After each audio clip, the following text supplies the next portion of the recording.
మొహమాటానికి పోయి కడుపు వచ్చినట్టు ఉంది.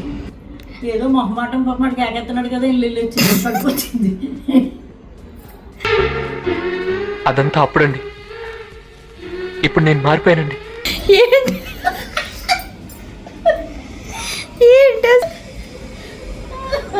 ఆత్ర మొగుడు పొద్దురగడంట అంటే సోపర్ ఎప్పుడే ఆలోచనలో ఉంటున్నాడు.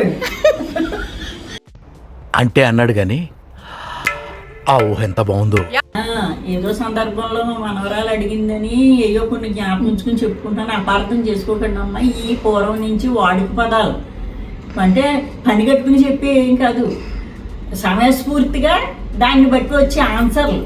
మా పెద్దోళ్ళు వాడేవారు, అది నేను వాడుతున్నాను. నేను శాస్త్రాలు చెప్పానని మాత్రం అనుకోకుండా దయచేసి. మా మనవరాలకి ఇంట్రెస్ట్ వల్ల అది తెలుసుకుంటుంది అంతే. ఆ ఇల్లుగాలి ఎన్ని నేర్చాడంట, చుట్టగాలి చూడాలి నేర్చాడంట. యాక్చువల్లీ నేను చాలా బ్యాడ్ బాయ్ సార్. నోరు తెరిస్తే నాకు బూతులు ఎక్కువ వస్తాయి. అంటే ఇల్లు కాలిపోయిందని ఆడు ఎడుతున్నాడు, నేను ఏదో పోయిందని నేను ఎడుతూ ఉంటే నా గురించి ఇంకొకళ్ళు వచ్చి ఏదో చెబితే ఆళ్ళు ఎడితే ఏమేనో. అందుకే ఇల్లు కాలి ఎన్ని ఎడితే చుట్టకాలు సోరం నేర్చాడు. ఏం మాట్లాడుతున్నావురా, నరాలు కట్ అయిపోయింది. ఏంటి ఏమన్నారు తాతయ్య? పతివ్రత అదే ఆ పదవి రాలేదండి. పతివ్రత మొగుడు పరారైపోయాడంట, ఉంచుకున్న దాని మొగుడు ఇంట్లో ఉన్నాడు. అంటే మహాపతివ్రతే పాపం ఆడు ఉన్నాడా, పరారైపోయాడు. అది ఉంచుకున్న దాని మొగుడు ఇంట్లో ఉన్నాడు. కాలు జారినా పర్వాలేదు కానీ నోరు జారకూడదంట. ఏముంది, నోరు జారితే అనేక రకాల గొడవలు అయిపోతాయి, కాలు జారితే కడిపే వస్తుంది తప్ప అంతకేమీ రాదు. డూడీస్ యూట్యూబ్ ఛానల్ వాండరం టుడాటోకి మీ అందరికీ స్వాగతం, సుస్వాగతం. దెయ్యాలు వేదాలు వల్లించినట్టు. దెయ్యాలు ఎక్కడైనా వేదాలు చెబుతాయా? అది వల్లించిందని నేను చెప్తే ఇన్ని వాళ్ళు నమ్ముతారా? నమ్మరు. ఓ నేను ఏదో చెప్పేస్తున్నాను కదా అని మీరు నమ్మకండి. దెయ్యాలు వేదాలు వల్లించినట్టు ఉంటుంది అనమాట. దెయ్యాలు ఎక్కడైనా వేదాలు వల్లించడం అంటే పలుకుతాయా? పలకవు. ఆ చమత్కారం అనమాట. ఎందుకు వస్తున్నావురా అంటే ఎగదొబ్బడానికి అన్న. కాలేజీని పెట్టుకుంటాను, వస్తున్నాడు కదా అనుకుంటాను. ఏమంటే నేను ఈ రాణించి రానండి, పని మానేసాను అంటాడు. అది చెప్పడానికి వచ్చావా ఇంత అందంగానని. ఎందుకు వస్తున్నావురా అంటే ఎగదొబ్బడానికి వచ్చావా అని పదం వాడిపోయి. ఇంట్లో ఇత్తడి శీల, బయట బంగారు శీల. ఇంట్లోనేమో ఏ మాట వినిపించుకోదు, బయటేమో చక్కగా వినిపించుకుంటారు. దాన్ని అంటారు ఇంట్లో ఇత్తడి శీల, బయట బంగారు శీల. కొత్త పిచ్చిగాడు పొద్దురాడు అంటారు. అది పాపం కొత్తగా భిక్షానికి మొదలెట్టాడు. ఏ టైంని వెళ్ళాలో తెలుసుకోవాలి కదా. పొద్దురకుండా ఏసీ టైమో ఏం టైమో కాకుండా డిస్టర్బ్ వచ్చినట్టు తిరిగి ఇంటికి వచ్చాడు అనమాట. అందుకే కొత్త పిచ్చగాడు పొద్దురగడమ్మా అంటారు. అత్త కొట్టిందని కాదు, తోటికోళ్ళు దెప్పిందని ఏడిచిందంట. అంటే ఇంట్లో ఎన్నో గొడవలు ఉన్నాయని దాన్ని వదిలేసింది, మొగుడు కొట్టాడని వదిలేసింది. బయట దెప్పుతున్నారన్న మాటకి అలాగంటారు. గుండు కొట్టి మొగసాలకి ఎక్కిందంట. అంటే ఇంట్లో మొగుడిని కొట్టేసింది. మొగసాలు అంటే అందరూ కూర్చున్న మొగుడు దగ్గరికి వెళ్ళి నా మొగుడుని నన్ను కొట్టాడని వంకెట్టిందంట. మొగుడిని కొట్టి మొగసాలకి వెళ్ళిందండి. పెళ్ళిలో తద్దిన మంత్రాలు చదివినట్టు. అక్కడేమో శుభం అంటే పెళ్ళి అవుతుంది. వీడేమో తద్దిన మంత్రాలు ఎలా చదువుతారని అడగొచ్చా? మరి అడగకూడదు కదా. అలా కొంతమంది ఏవో శుభాలు జరుగుతూ ఉంటాయి అనుకో. నాలాంటిది వచ్చి తద్దిన మంత్రాలు ఎలా ఉంటాయని బ్యాక్గ్రౌండ్ అడిగితే ఎలా ఉంటుంది? పెళ్ళిలో తద్దిన మంత్రాలు లాగా అంటారు. నక్క నక్కిరికాయలు తింటుందంట. ఏమో పుల్లగా ఉంటాయంటే ఆకలి మీద తినేస్తుంది. చిచ్చి ఇంకెప్పుడు తినకూడదు అంటుందంట. నేను కూడా ఎక్కడికైనా వెళ్తే ఇంకెప్పుడు మొక్కలు కొనకూడదు అనుకుంటాను. మళ్ళీ దానికి మళ్ళీ నక్కిరికాయలు తిన్నట్టుగా మన్నాడు మళ్ళీ మామూలు యథాప్రకారం ఎక్కడికి వచ్చినా కళ్ళు మొక్కల మీదే ఉంటాయి. ప్రయాణం చేసినా మొక్కల మీదే ఉంటాయి. ప్రజల మీద ఉండదు. ఆ బిల్డింగ్లు, అపార్ట్మెంట్లు జనం మీద ఉండదు, మొక్కలే మీదే ఉంటుంది. ఆ నక్క లాంటిదని అనమాట. నేను సెంటారమ్మంటే ఇల్లంతా చెడిపోయిందంట. అదేమో ఎలాంటి మనిషో తెలీదు. అదే పోలేని ఇలా రమ్మన్నది. అది ఇంట్లోని ఇలాగా చేసిందంట. దాన్ని అంటారన్నమాట. ఈ సెంటారమ్మంటే ఇల్లంతా చెడిపోయింది. రాగానికేమో అప్ప, భోగానికేమో బావ.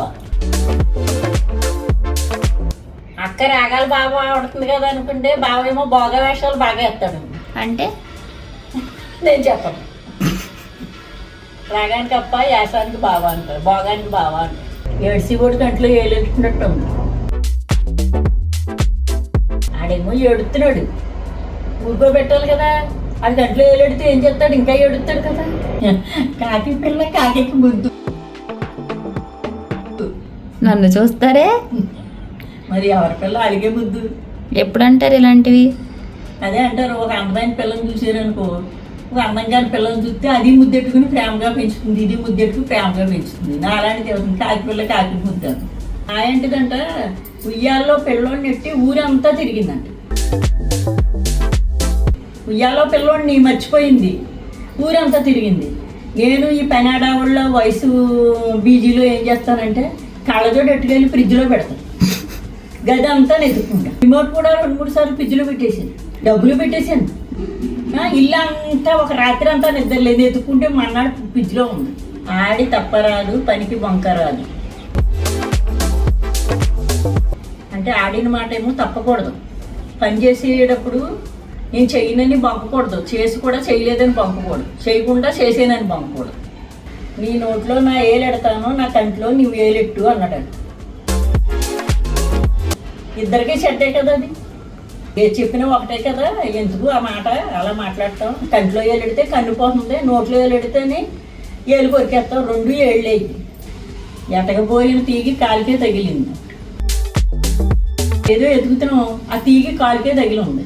దాని గురించి ఎదుగుతున్నాం, మన కాలికే తగిలి ఉంది. అది చూసుకోవడం మన ఎదురుకుండా పెట్టి నువ్వు అవన్నీ ఎదుగుతావు ఎందుకు, ఎతకపోయింది కాలికి తగిలినట్టు అంటారు. నీరు పోతే పల్లానికి వెళ్ళిపోతుంది. పల్లం ఎక్కడుందో నీరుకే తెలుస్తుంది మనకు. అది నిజం ఏంటో భగవంతుడికే తెలియాలి. దానికి ఏమంటారంటే నీరు పల్లం మెరుగు, నిజము దేవుడు ఎరుగు.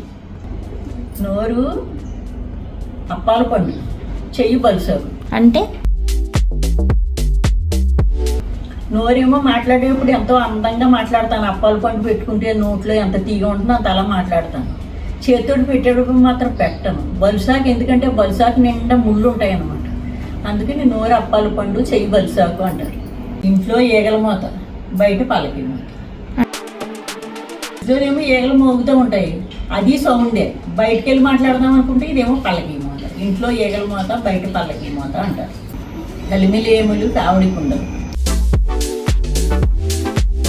కష్టాల్లోని సుఖాల్లోని కూడా సమానంగా బ్రతకాలని పెద్దలు చెప్పిన మాట. కలిమి లేమి అంటే లేనరకం, కలిమి అంటే ఉన్నరకం. కలిమి లేములు కావడి కుండలు. ఆ కష్ట సుఖాలు 2 కూడా కావడి కుండలు. భార్యాభర్తలు ఇద్దరు కూడా కావడి కుండల్లాగే ఉండాలి.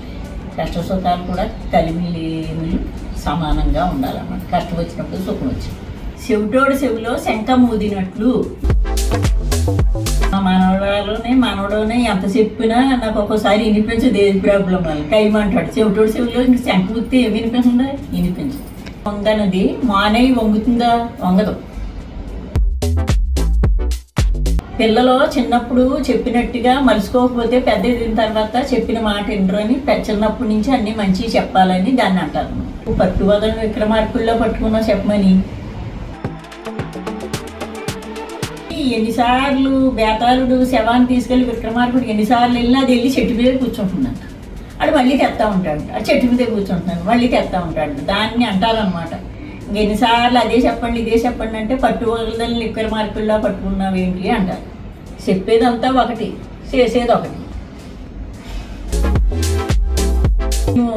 రమ్య నీకు అది కొంటాను, ఇది కొంటాను, అది కొంటాను అంటాను. అది ఎప్పుడు చేసేటప్పటికి చెయ్యను. చెప్పేది ఒకటి, చేసేది ఒకటి. అమ్మబోతే ఆవుల్లోని, పనబోతేనేమో దూడల్లోనే ఉంటాయి. పదం ఎలాంటి సందర్భాల్లో వాడతారంటే, తాతయ్య ఏంటి ఇదేంటి అంటాను, అబ్బాయి నా మాట వింటారు. మళ్ళీ కొంచెం చెప్పినాక మనోడు వచ్చి ఇలాగంటారు అనుకోండి, ఆడి మాట వింటారు. అప్పుడు దాన్ని ఏమంటారంటే పూర్వీకులు అమ్మబోతే ఆవుల్లో ఉంటాడు, పనబోతే దూడల్లో ఉంటాడు, ఈడెక్కడోడమ్మా అంటారు. తాటిని చెప్పి దెబ్బ అంటే కుక్క కాటేసిందనుకో, దానికి చెప్పు దెబ్బ కొడితేనే కానీ ఆ విషయం విరుగుడు అవుదాం. మింగడానికి ఏమో మెతుకులేదు, మీసాలకేమో సెంపెంగ నూనె కావాలంటే ఎలా వస్తుందా? పోయిన సంవత్సరం అమ్మమ్మ సామెతలు సరదాగా రికార్డ్ చేసి పెట్టానన్నమాట. అది చూసి చాలామంది ఇలాంటివి ఇంకా కావాలి అని అడిగారు. అందుకే అమ్మమ్మని అడిగి మళ్ళీ వీడియో చేశాను. అలసిపోకుండా ఆఖరి వరకు చూసినందుకు చాలా థ్యాంక్స్ అండి. బాయ్.